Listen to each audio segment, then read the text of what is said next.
Fidèles auditeurs de Sud FM, bonjour. Nous sommes le dimanche 25 janvier 2026 et il est 9h12 dans notre studio. C'est parti pour votre émission catholique du dimanche, Parole de vie et d'espérance. Parole de vie et l'espérance, mes auditeurs, en ce troisième dimanche du temps ordinaire de l'année A. Alors, pour vous présenter votre émission, vous avez à l'antenne Georges Fay et à la partie technique Alassane Thioune. Et en ce troisième dimanche du temps ordinaire, voici les textes que la liturgie nous propose. La première lecture est tirée du livre d'Isaïe au chapitre 8, les versets 23b et jusqu'au verset 23 et B et au chapitre 9, le verset 3. La deuxième lecture est tirée de la première lettre de Saint Paul l'apôtre aux Corinthiens, donc au chapitre 1, les versets 10 à 13, puis le verset 17. Enfin, l'évangile de ce dimanche est de Saint Matthieu, donc au chapitre 4, les versets 12 à 23 pour la lecture longue et les versets 12 à 17 pour la lecture brève. Ainsi donc, amis auditeurs, ce sont là les textes de ce troisième dimanche du temps ordinaire de l'année A. Voilà, ce chant Wolof, amis auditeurs, très beau chant Wolof, dit expressément « Bye, li nga bëgg na matali ko ci sa doom yi ». Eh bien, c'est que la volonté de Dieu soit faite. Et je crois, mes auditeurs, que c'est ce qui s'est passé dimanche dernier, lors de la finale de la Coupe d'Afrique des Nations. Eh bien, tout le Sénégal, dans toutes les églises, on l'a vu lors du pèlerinage à Popenguine, des malades ou des personnes âgées dimanche dernier, on le sait, dans toutes les mosquées, dans toutes les maisons, tout le monde a prié, tout le monde a demandé à Dieu, n'est-ce pas, et lui a dit, nous te demandons, n'est-ce pas, de nous donner cette canne, mais que ta volonté soit faite. Donc, Linga Begen Meteliku, et tout porte à croire, à mes auditeurs, que c'est la volonté de Dieu qui a été faite dimanche dernier. D'ailleurs, on a vu dans l'issue, n'est-ce pas, de cette finale, eh bien, la justice de Dieu elle-même. Donc, tout le monde l'a dit, ici, chez nous, comme partout. D'ailleurs, en Afrique, il suffit pour s'en convaincre de voir ou de regarder ou d'écouter les réseaux sociaux. Tout le reste de l'Afrique était pratiquement de cœur avec le Sénégal. Et les Sénégalais étaient tous unis autour de l'essentiel. Même, amis auditeurs, les joutes politiques ont été mises en berne, ont été mises entre parenthèses. Nous avons tous vu les images, n'est-ce pas, du président de la République et de son premier ministre, n'est-ce pas, jubiler ensemble après la victoire des Lions. Alors, ces Lions, ces joueurs, ces footballeurs qui nous ont procuré tant de joie, tant de bonheur, ce sont des enfants de Dieu.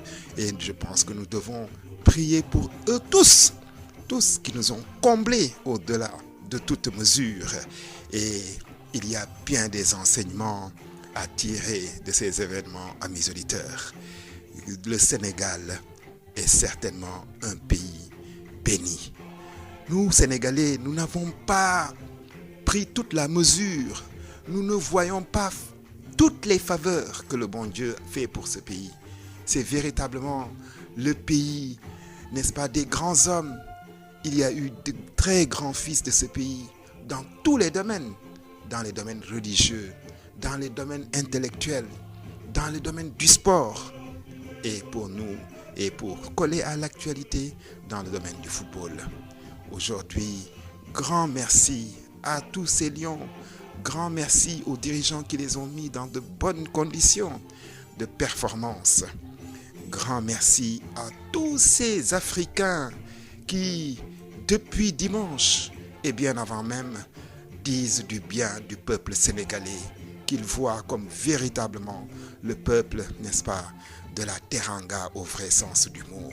Alors, continuons tous ensemble, amis auditeurs, amis croyants, tous à surmonter tout ce qui pourrait ressembler à de petites divisions pour nous unir autour de l'essentiel.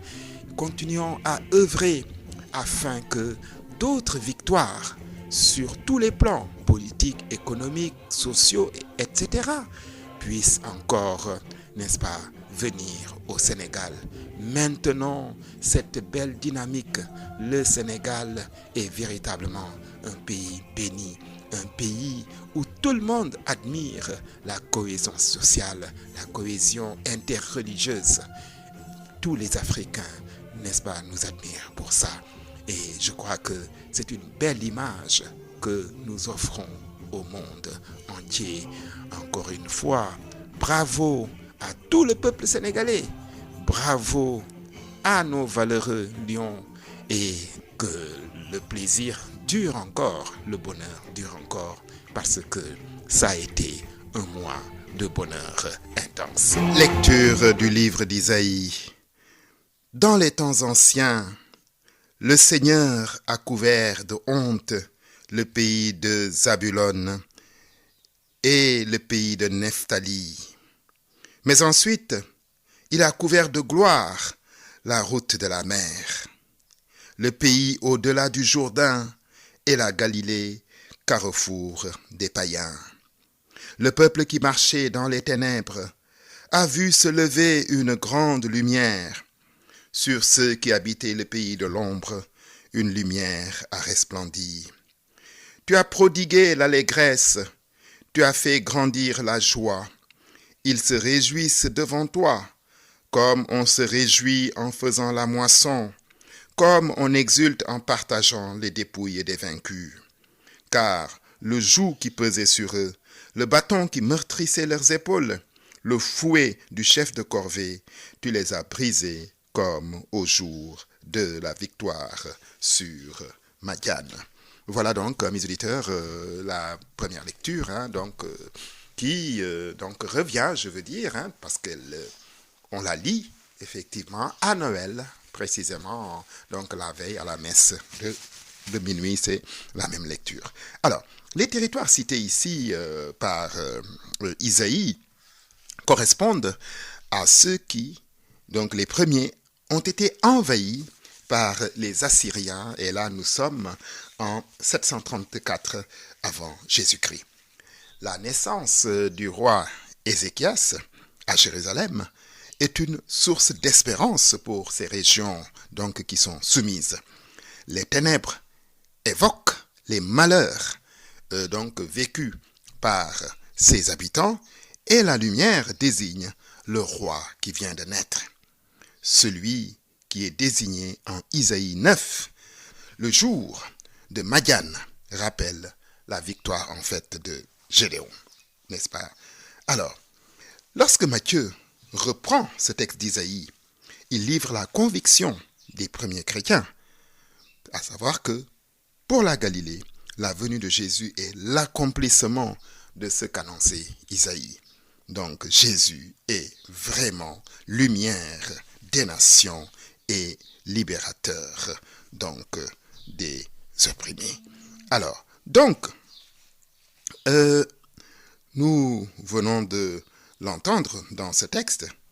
Donc, à l'époque où Isaïe écrit, il est question en fait du royaume d'Israël qui est divisé en deux. Donc, on se souvient que David puis Salomon ont été rois de tout le peuple d'Israël, mais dès la mort de Salomon, en 933 avant Jésus-Christ, eh bien, l'unité est perdue, l'unité a été rompue. Donc, il y a une sorte de schisme. Il y a deux royaumes bien distincts et donc parfois en guerre l'un contre l'autre. Au nord, n'est-ce pas, le royaume s'appelle Israël, c'est lui qui porte le nom du peuple donc juif, et sa capitale est Samarie. Au sud, il s'appelle Juda, et sa capitale est Jérusalem. C'est lui qui véritablement est le royaume légitime en fait, car c'est la descendance de David sur le trône de Jérusalem qui est porteuse en fait des promesses faites par Dieu. Et Isaïe prêche dans le royaume du nord, du sud justement. Mais curieusement, tous les lieux qui sont cités ici appartiennent au royaume du nord. le Seigneur a couvert de honte le pays de Zabulon et le pays de Nephtali. Il a couvert de gloire la route de la mer, le pays qui est au-delà du Jourdain et la Galilée. Zabulon et Nephtali, la route de la mer, le pays au-delà du Jourdain, la Galilée, ce sont 5 noms de lieux qui sont au nord. Zabulon et Nephtali, ce sont 2 des 12 tribus d'Israël. Et leur territoire correspond à la Galilée, à l'ouest du lac de Tibériade. On est bien au nord du pays d'Israël. Et la route de la mer, comme son nom l'indique, c'est la plaine côtière à l'ouest de la Galilée. Enfin, donc, ce qu'Isaïe rappelle, n'est-ce pas, ou appelle le pays au-delà du Jourdain, c'est ce qu'on appelle aujourd'hui la Transjordanie. Alors, donc, eh bien, c'est certainement donc une tranche d'histoire qu'Isaïe évoque ici. Donc, c'est à ces 3 régions précisément qu'Isaïe promet un renversement radical de situation. Dans un premier temps, le Seigneur a couvert de honte ces pays-là ou ces régions-là. Et dans un deuxième temps, il va les couvrir de la gloire. Alors, c'est donc, dans un premier temps, une sorte de punition, si vous voulez, ou de malheur en tout cas, qui interviennent.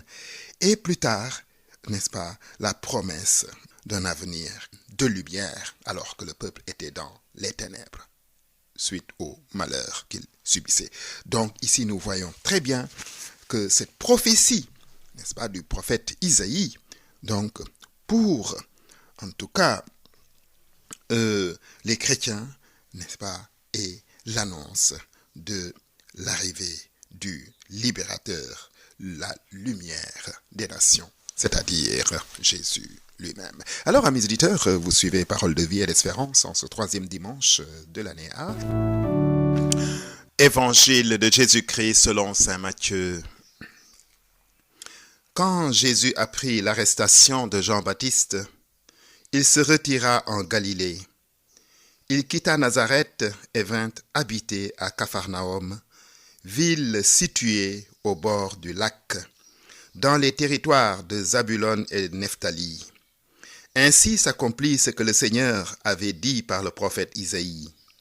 Pays de Zabulon et de Nephtali, route de la mer et pays au-delà du Jourdain, Galilée, toi le carrefour des païens, le peuple qui habitait dans les ténèbres a vu se lever une grande lumière. Sur ceux qui habitaient dans le pays de l'ombre et de la mort, une lumière s'est levée. À partir de ce moment, Jésus se mit à proclamer « Convertissez-vous, car le royaume des cieux est tout proche. » Comme il marchait au bord du lac de Galilée, il vit 2 frères, Simon, appelé Pierre, et son frère André, qui jetaient leurs filets dans le lac. C'étaient des pêcheurs.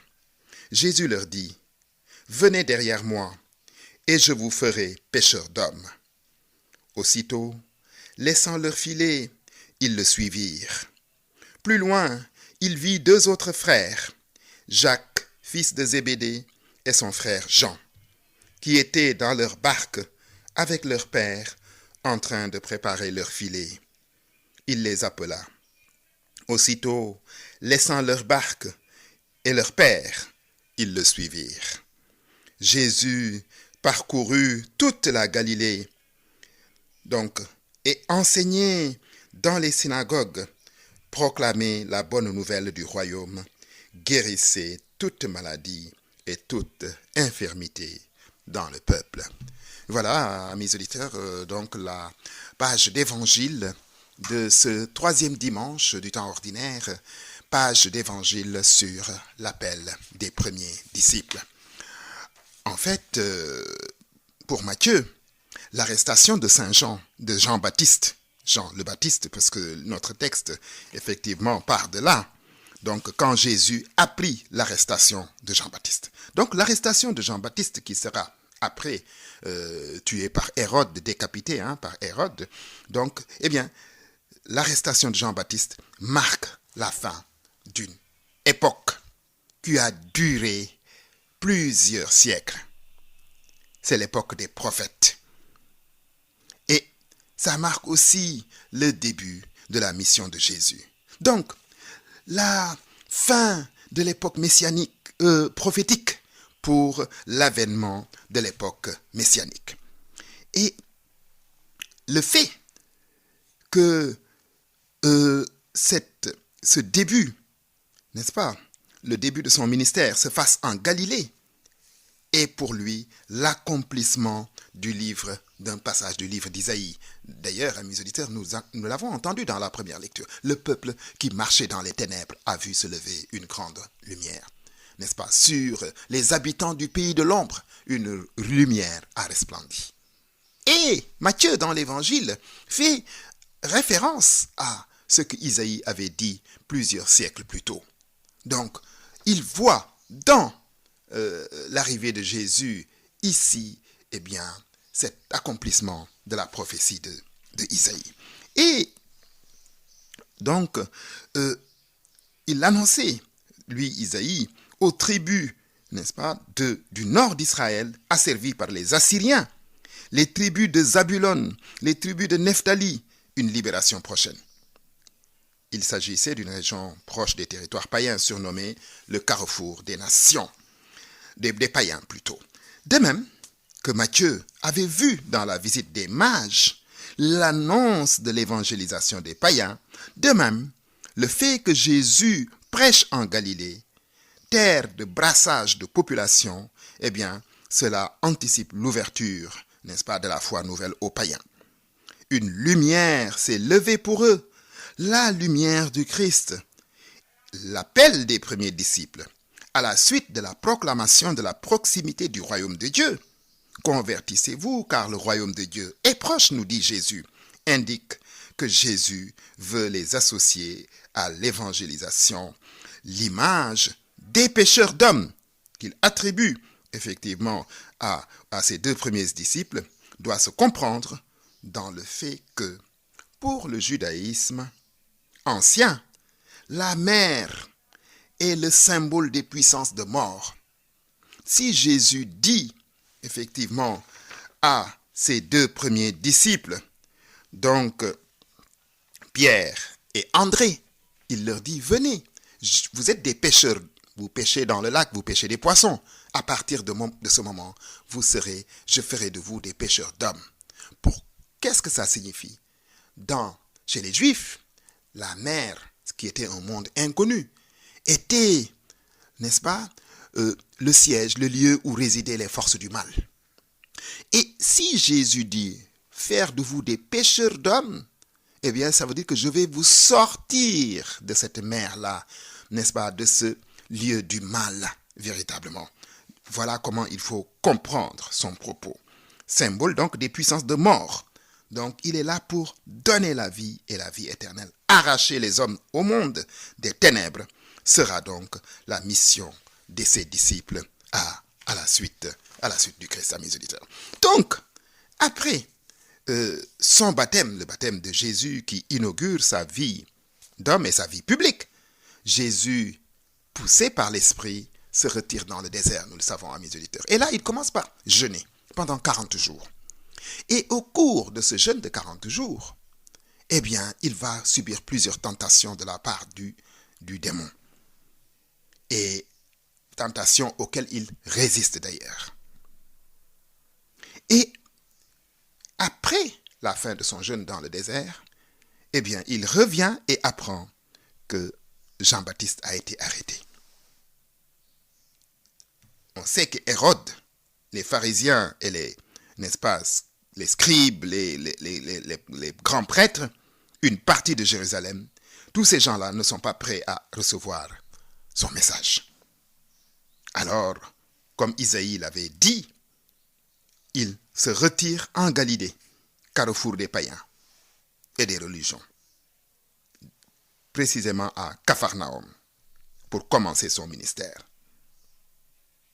Et sa première parole officielle que nous rapporte Matthieu s'inscrit en droite ligne des propos de Jean-Baptiste. Convertissez-vous, car le royaume des cieux est tout proche. Donc d'entrée, Jésus s'inscrit dans la tradition, qu'il confirmera d'ailleurs un peu plus tard en disant « Je ne suis pas venu pour abolir la loi et les prophètes. Je ne suis pas venu abolir, mais je suis venu accomplir. » Alors, mais pour effectivement faire vivre cette mission, pour faire connaître et partager au monde la bonne nouvelle du salut offert par Dieu à tous les hommes, Jésus a besoin de personnes prêtes à le suivre, prêtes à s'engager pour vivre avec lui sur le chemin, pour suivre et vivre avec lui sur le chemin qu'il emprunte. De la même manière que, effectivement, un chef d'État ou bien un PDG, etc., a besoin de gens qui l'assistent dans sa mission. De la même manière, Jésus va effectivement choisir ses ministres, entre guillemets, que seront les disciples, les 12 disciples, qui, n'est-ce pas, non seulement recevront l'enseignement de leur maître, mais seront chargés de porter cet enseignement jusqu'aux extrémités de la terre. D'ailleurs, lorsqu'il donc passait de ce monde à son Père, Jésus avait dit à ses disciples, effectivement, allez dans le monde entier, faites des disciples, convertissez les gens, baptisez-les au nom du Père et du Fils et du Saint-Esprit, et moi, je suis avec vous tous les jours, jusqu'à la fin des temps. Donc, eh bien, il appelle ses premiers disciples. Alors, les deux premiers qu'il invite à le suivre, ce sont deux frères, de même père et de même mère. L'un appelé Simon, qu'on appelle Pierre. Jésus va lui donner le nom de Pierre, mais il s'appelait Simon. Et André, son frère, qui sont deux pêcheurs. Voilà, ayant très peu de moyens, parce qu'en fait, ils n'ont même pas de barque, si vous voulez. Ils lancent leur épervier filet, ramenant de menus poissons. À longueur de journée, ils sont pieds dans l'eau, véritablement, pour pêcher quelques petits poissons. Ils ne peuvent pas aller au large. Et donc, après ces deux-là, il va appeler Jacques et Jean, deux autres frères, qui ont un niveau de vie plus élevé, parce qu'ils ont une barque, ils travaillent avec leur père, ils peuvent aller au large et ramener plus de poissons. Ils ont même des ouvriers qui travaillent pour eux. Alors, donc, qu'ils soient pauvres, comme Simon et André, qu'ils soient un peu plus aisés, comme Jacques et Jean, Jésus ne fait pas de différence à mes auditeurs. Ce n'est pas cela qui compte à ses yeux. Chacun est appelé pour ce qu'il est et ce qu'il fera vivre. Jésus, c'est-à-dire Dieu sauve, c'est ça que signifie le nom de Jésus. N'est-ce pas? C'est vraiment celui qui vient sauver les hommes pour que son message soit entendu jusqu'aux extrémités de la terre. Il a besoin des hommes. La mission ne se fera pas sans les hommes. Mais il a besoin de leur liberté. Il n'y a pas de contrainte, il n'y a pas d'obligation. Il les a invités, venez et suivez-moi. Ils ne le connaissaient pas, mais ils ont laissé leur filet et ils l'ont suivi. Deux frères, n'est-ce pas, dans un premier temps, deux autres frères dans un deuxième temps. Donc, il y a une confiance réciproque entre lui, Jésus, et ses inconnus. Et donc, dans le respect de la personne, de ce qu'elle est, et dans l'écoute d'une parole et sans doute pour ses 4 premiers disciples, il y a un besoin impérieux de suivre cet appel pour vivre autrement. Comme la plupart des Juifs de l'époque, ils avaient certainement reçu une éducation religieuse rigoureuse dans le judaïsme et attendaient avec impatience, eux aussi, la venue du Sauveur. Mais de ces premiers mots, pouvaient-ils imaginer qu'il s'agissait bien du Sauveur? Convertissez-vous, venez derrière moi. Ce sont, à mes auditeurs là, des paroles de vie, des paroles vivantes encore aujourd'hui. Quand Jésus prononce ces paroles, c'est aussi à chacun de nous qu'il s'adresse, à mes auditeurs. Comme il l'a fait hier, comme il le fait aujourd'hui et comme il le fera demain. Il disait et continuera à dire donc que nous n'avons pas fini de nous convertir, pas fini de repousser toutes les tentations du monde qui nous détournent de notre mission de baptiser, qui nous empêchent de vivre de la bonne nouvelle et de la faire connaître à nos frères. Toutes nos contraintes qui nous distraient de notre but ultime, qui dérobent à notre vue la beauté d'un avenir radieux avec nos frères, auprès, n'est-ce pas, de notre Père. Car le royaume de Dieu, à mes auditeurs, s'il est proche, ce n'est pas demain qu'il viendra, c'est aujourd'hui qu'il s'établit. Il est encore là, mais pas tout à fait encore achevé. Il grandit, et c'est ici qu'il se vit, en ce moment, en notre humanité, au milieu du monde. Voilà, sans doute, sommes-nous convaincus que le royaume de Dieu est à construire, et souvent, nous pensons que nous en construisons, connaissons l'ébauche, que notre foi, notre façon de vivre, de la vivre et de la célébrer, que ce que nous avons appris de nos parents, la tradition et la prière nous donnent de croire que c'est le bon et le vrai chemin pour y parvenir. Mais Jésus demande encore la conversion. Nous sommes, même si nous adhérons à ces messages, nous devons toujours nous convertir afin de pouvoir avoir part à ce royaume de Dieu qui est déjà là, mais pas encore tout à fait accompli. Alors, à mes auditeurs, donc vous continuez toujours de suivre votre émission Parole de vie et l'espérance. Donc, lecture de la première lettre de Saint Paul apôtre aux Corinthiens. Frères, je vous exhorte au nom de notre Seigneur Jésus-Christ à être tous vraiment d'accord, qu'il n'y ait pas de division entre vous. Soyez en parfaite harmonie de pensée et de sentiments. J'ai entendu parler, n'est-ce pas, de problèmes. J'ai entendu parler de vous, mes frères, par les gens de chez Chloé. On dit qu'il y a des disputes entre vous. Je m'explique. Chacun de vous prend parti en disant « Moi j'appartiens à Paul » ou bien « Moi j'appartiens à Apollos » ou bien « J'appartiens à Pierre » ou bien « J'appartiens au Christ ». Le Christ est-il donc divisé? Est-ce donc Paul qui a été crucifié pour vous? Est-ce au nom de Paul que vous avez été baptisés?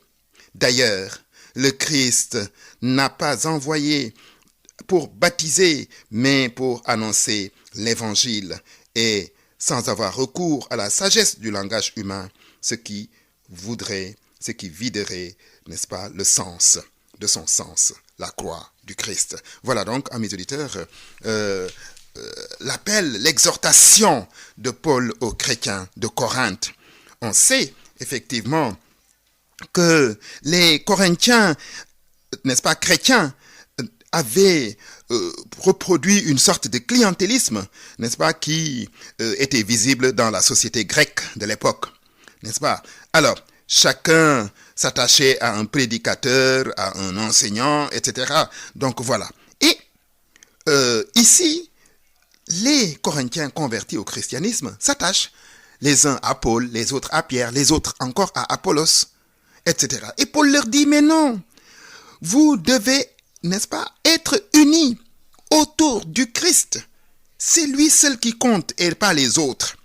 On remarquera donc qu'il n'accuse pas Apollos ou Pierre, ou qu'il ne prétend pas avoir raison contre eux. Pour lui, tous les prédicateurs ne sont que des serviteurs. Et seul l'attachement au Christ, n'est-ce pas, est source, n'est-ce pas, de salut et non pas l'attachement à un homme, quel que soit son prestige. Alors, amis auditeurs, donc votre émission se poursuit toujours et tire vers sa fin. Ainsi donc, amis auditeurs, la liturgie de ce dimanche introduit remarquablement à la lecture suivie de l'Évangile selon saint Matthieu et à la célébration de l'ensemble des dimanches du temps ordinaire de cette année. Au moment où cesse de retentir la voix de Jean le précurseur, apparaît celui que tous les prophètes ont annoncé. Lorsque Jésus commence à prêcher, une grande lumière se lève sur ceux qui habitent le pays de l'ombre et de la mort. Le royaume des cieux est tout proche, où les habitants, libérés du joug des anciennes oppressions, peuvent enfin rayonner d'une allégresse sans réticence. Jésus parcourt la Galilée en proclamant un évangile de conversion, un enseignement à mettre en pratique, dont il confie la diffusion à des hommes qui, sans hésiter, quittent tout pour le suivre, proclamé initialement dans les bourgades d'une province où se côtoyaient croyants et païens, la bonne nouvelle annoncée au monde entier retentit aujourd'hui jusqu'aux extrémités de la terre.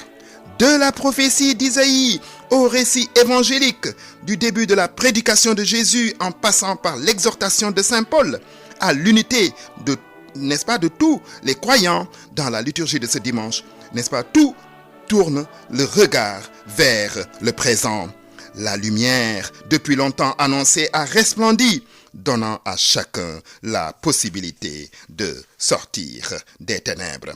La bonne nouvelle ouvre à tous les croyants, n'est-ce pas, le chemin de la conversion à Dieu et au salut. Donc, voilà, amis auditeurs, notre émission Parole de vie et d'espérance, n'est-ce pas, sur Sud FM arrive à son terme et elle se termine comme elle avait commencé, c'est-à-dire donc dans la joie de la victoire. Eh bien, bravo et merci à tout le peuple sénégalais. Nous devons nous féliciter, nous tous, les uns les autres, après, n'est-ce pas, cette belle victoire. Et que Dieu continue de bénir notre pays, de bénir tous les Sénégalais. Cette victoire montre que lorsque nous sommes unis comme un seul peuple, comme le proclame notre devise nationale, eh bien, nous pouvons arriver à bout de tous les obstacles.